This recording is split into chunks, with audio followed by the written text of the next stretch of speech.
За само 4 месеци од оваа година извозот на земјоделски производи е за 16 милиони евра помало од лани во истиот период. Лани во периодот јануари-април имавме извоз од 176, а оваа година тој е 160 милиони евра. Паралелно речиси, истата сума е намалена и извозот кој бил лани 276, а оваа година е 260 милиони евра.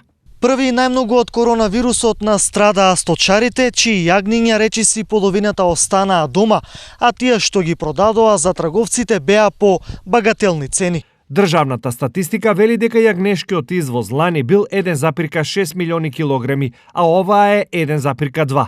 Во пари, тоа се 8 наспроти сегашните 6 милиони евра. Овоштарите во однос на останатите минаа подобро, бидејќи лани извезле 44 милиони, а годинава 31 милиони килограми. Но разликата е 3 милиони евра наплатени повеќе за извоз, помал од 11 милиони килограми. Освен сточарите, вртоглавица од короната ги снајде и производителите на зелка во можеби полоша варијанта. Имено тие лани извеле 38 милиони килограми, за кои наплатиле 17 милиони евра. Оваа година извозот го зголемиле на 44 милиони килограми, но наплатиле само 11 милиони евра.